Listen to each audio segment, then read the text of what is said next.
E aí pessoal, tudo bem? Aqui quem fala é o Clem. E bom, hoje eu vou estrear um quadro novo aqui no canal, que é o Gramado Azul. Quadro esse onde eu vou falar sobre uma das coisas que eu mais adoro, que é futebol. Eu falei que o canal ia ter mudanças, que ia começar a falar de coisas que eu gosto, de alguns hiperfocos que eu tenho. E um dos meus hiperfocos, se não for o maior que eu tô tendo nos últimos tempos, é futebol. E especificamente esse clube aqui, ó, que eu amo, que é o São Paulo Futebol Clube. E hoje, com o anúncio, né, da contratação do Marcos Paulo, segundo reforço do São Paulo esse ano, terceiro no caso, né, que teve ainda o Wellington Rato e o Pedrinho, hoje eu vou falar sobre o São Paulo de 2023 e o porquê esse é um dos times provavelmente com maior chance de acontecer algo. Não digo que ele vai ser campeão, eu vou tentar também explicar esse vídeo, que ele vai ganhar um monte de expressão, que ele vai voltar a ser o São Paulo que ele sempre foi, o time gigante, exemplar aqui no Brasil. Porém, ele traça alguns paralelos históricos com alguns do São Paulo das melhores épocas e ele tem tudo para ser sim um grande time, ou pelo menos fazer uma temporada decente que não seja tão vergonhosa para o torcedor são paulino.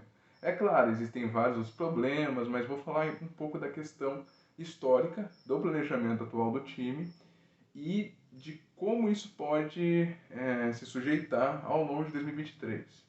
Já dando spoiler, eu não acredito que vai ter algum tipo de expressão, que nem eu disse, não acredito que o São Paulo vai ganhar Sul-Americana, no máximo aí talvez beliscar um paulista, alguma outra coisinha aqui ou ali, mas não acho que ele ganhe algum tipo de expressão ou que volte a ser o São Paulo das épocas de glória. Porém, ele repete, como eu disse, alguns paralelos com alguns times históricos do São Paulo que são bem interessantes e que pode ser o princípio de um retorno aos tempos de glória. E vou tentar explicar isso agora nesse vídeo. Vamos lá. Para entendermos esse fenômeno no São Paulo 2023, temos que entender e traçar uns paralelos com as melhores épocas da história do São Paulo Futebol Clube.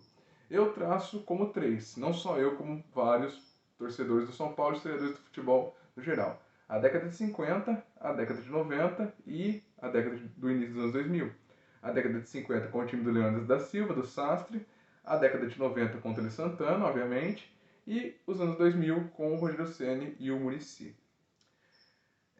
O time de 2023 do São Paulo, curiosamente, ele vem de anos anteriores com alguns problemas e dúvidas, principalmente da parte da direção e da parte do futebol no geral, muito similares a problemas que essas três épocas do São Paulo passaram. Se você pegar por dados históricos, na década de 50, quando o São Paulo contratou o Leônidas, é considerado uma contratação polêmica, porque o Leônidas ele já vem numa idade avançada, ele vem com um alto preço, com um alto salário, e junto com ele também vem o Sastre, jogador argentino, praticamente na mesma posição, uma idade avançada e um alto salário. E então o São Paulo ele vem já de campanhas polêmicas, porém esse time consegue dar super certo. Na década de 90, o Tele Santana inicia os anos 90 perdendo a final do Brasileirão para o Corinthians, o arquival. Já vindo de críticas dizendo ser um treinador muito pé frio e também de problemas com o elenco, principalmente com o Bernard. Quem já viu o filme Soberano, o Bernard era um volante muito habilidoso, porém que tinha problemas lá com o Tele Santana e com o jeito do Tele Santana que sempre é muito pragmático, pregava muito o perfeccionismo a alta escala. E na década de 2000, o São Paulo entra no ano de 2005 perdendo para o Once Caldas na Libertadores e logo em seguida perdendo para o Palmeiras na Copa do Brasil. E vindo já da perda dos dois principais jogadores daquele time na época, o Gustavo Neri e o Luiz Fabiano. Então ele entra no ano de 2005 com várias dúvidas. Inclusive com um planejamento que é até criticado por muitos torcedores e jornalistas da época. Se você pegar comentários antigos aí na internet, revistas antigas, quando São Paulo contratou o Mineiro, por exemplo, que viria a ser o herói, o principal nome daquele time naquela época, fora o Rogério Ceni, ele vem muito contestado, porque ele vem como um jogador de um time em ascensão, que era o São Caetano, que já não era o mesmo São Caetano dos anos 2000. Ai, mas o Mineiro era reserva do Gilberto e etc, etc, mas não é o mesmo contexto. O São Paulo traz o Júnior, que é um jogador praticamente aposentado, para ser lateral do time naquele ano, representar o time naquele ano. Então o São Paulo estava indo literalmente contra toda a maré. Se você perguntar para quem começou o ano, para qualquer jornalista, o São Paulo não era um time favorito a nada, principalmente a campanha da Libertadores. Isso é fato, isso não é o que eu tô falando. Ninguém dá o São Paulo como favorito a campanha nenhuma. Principalmente porque ele vinha desses arcos polêmicos no time. E o São Paulo inicia o ano de 2023, né, que é o ano que vem, exatamente como? Perdendo de forma vexatória a final do Paulista, perdendo de forma vexatória a final do Sul-Americana e, é claro, tomando uma surra monumental do Flamengo na Copa do Brasil. Porque, mas é o Flamengo, pelo amor de Deus, o mesmo time que também tomou um vareio do time do Diniz, com o Rogério Ceni no comando, viu? Então, ele já inicia de uma forma muito turbulenta. Para completar ainda, teve os problemas extracampo, né? O problema entre Patrick, Rogério Ceni e várias outras coisas. Renovação de contratos de alguns jogadores. Teve o caso do Marcos Guilherme, que não deveria nem ter vindo para começar.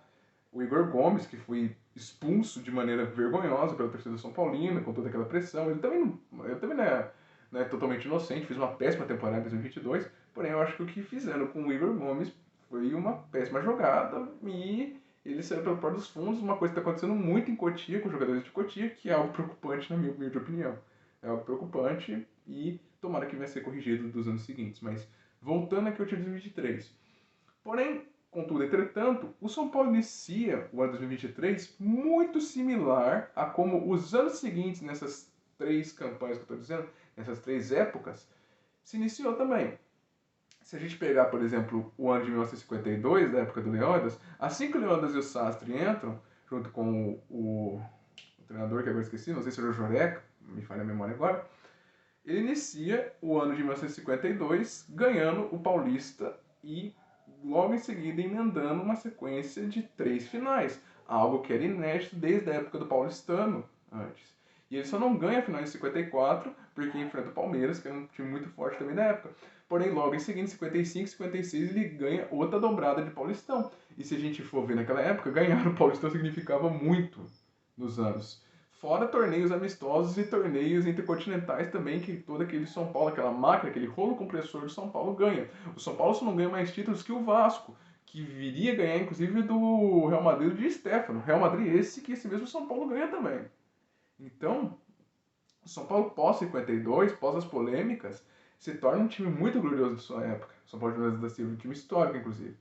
Mesma coisa do São Paulo de 90. Em 91, pós a derrota contra o Corinthians, a derrota vexatória contra o Corinthians, o São Paulo justamente começa a iniciar sua guinada ganhando o Paulista. Paulista esse polêmico, né, pela questão do rebaixamento, um dia eu vou fazer um vídeo sobre isso também. Mas ele ganha o Paulista daquele ano, ganha o Brasileirão daquele ano contra o Bragantino, e em 92, 93 todo mundo já sabe a história do que acontece, né? Em 2005, e mesma coisa. O São Paulo ele inicia o ano não sendo favorito a nada, como eu disse, com contratações polêmicas muito contestadas por jornalistas e por torcida, porém, ele começa ganhando o Paulistão naquela época e, consequentemente, a Libertadores Mundial e depois emplacando a série de 3 seguidos do Brasileirão.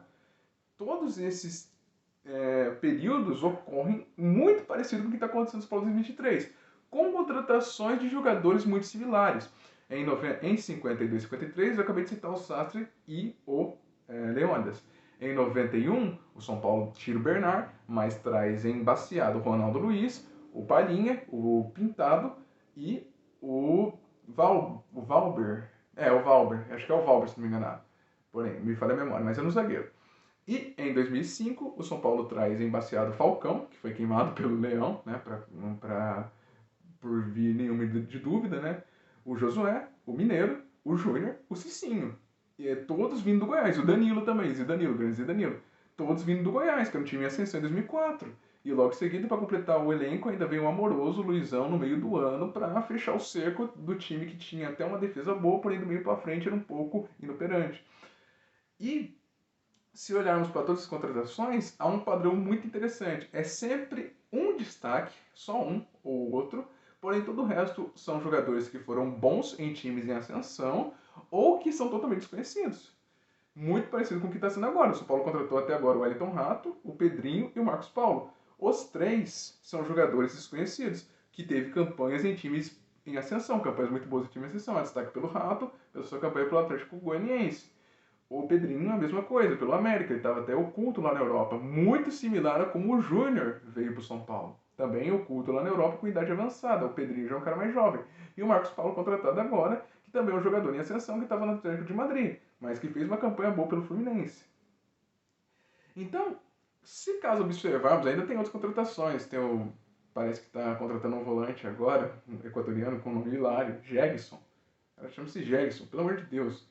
Vai ter um zoológico no time. Vai ter o rato e o Jeg. Puta, que porra é essa? Além do Jackson, tem o Alan Franco, que parece que o Sport está negociando, um excelentíssimo zagueiro. Mas ele então se prepara numa montagem de elenco muito interessante, que tem tudo para dar certo. A questão que eu acho que não vai ser um time ainda vitorioso aos moldes do que o torcedor São Paulo espera, vai único e exclusivamente de Rogério Ceni. E eu vou fazer um episódio depois no futuro sobre isso. O que eu penso do Rogério, a relação amor e ódio que a torcida tem, que inclusive eu também tenho. Mas eu acho que quem esbarra muito nisso é Rogério Ceni e seu pragmatismo. O São Paulo esse ano não vai contratar um meio-campista. Pelo pedido do Rogério Ceni, que não joga com esse tipo de jogador. O Rogério Ceni prefere volantes box-to-box que dominem toda a área do meio-campo. O esquema de jogo do Rogério se assemelha muito ao que o Japão apresentou esse ano na Copa do Mundo, com até zagueiros armando e muitos pontas e atacantes fazendo recuo, indo do lado do meio de campo para frente e os dois volantes dominando toda aquela área. É um estilo de jogo que pode dar certo? Pode sim, porém eu acho muito mal feito e bem batido. Mas oremos para que isso não aconteça esse ano, para que ele consiga fazer jogar. Mas por essa visão minha, eu acho que o São Paulo não vai conseguir nenhum título esse ano de expressão.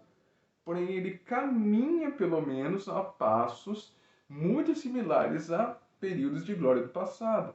E aí talvez um ajuste ou outro aqui, inclusive, por ironia do destino, esses times também acompanharam com trocas de técnico. Sai o, o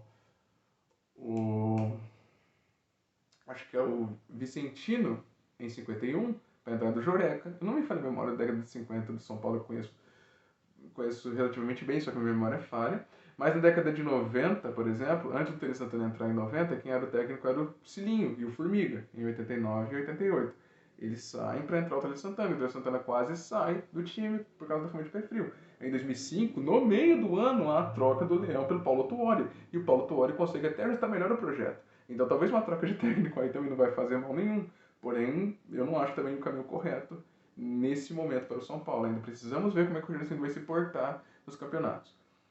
Porém, se a diretoria caminhar por esse aspecto, cara, tem realmente tudo para dar certo. E aí um ajuste aqui ou outro ali pode fazer com que o São Paulo volte aos seus tempos de glória. Ah, mas tem o Flamengo e o Palmeiras. Mano, na década de 90 o São Paulo tinha também o Corinthians, que era muito forte, o Palmeiras, que depois viria da época da Parmalat, o Cruzeiro, que viria da época do Ronaldo, e fora outros times que eram muito fortes e muito competitivos na época. O Vasco, que hoje em dia não é nada, entre aspas, né? O Vasco está voltando em ascensão, também formando um time muito interessante. Talvez eu faça um vídeo sobre ele também, já que esse quadro aqui vai ser sobre futebol no geral. Porém, na década de 90 era um time monstruoso. Em 2005, 2006, 2007, 2008, tinha o Inter, tinha o Fluminense, tinha o Cruzeiro, muito competitivos também. Então, não tem essa. O futebol é uma caixa de surpresas. Ninguém imaginaria a campanha que o Galo fez no ano antecessor a esse. Mas, se continuar por esse caminho, esse time tem tudo para dar certo e os anos seguintes ser menos vergonhosos para a torcida São Paulina. Espero que realmente continue nesse tipo de montagem, nesse tipo de traço que está se caminhando, para que aí não sofremos tanto como que sofremos nos últimos anos. Eu ainda acredito que esse ano, em 2023, não vai ser aquele ano de redenção, porém a montagem e o caminhar da situação é bem mais interessante comparado à bagunça dos anos anteriores. Dito isso, até o próximo vídeo.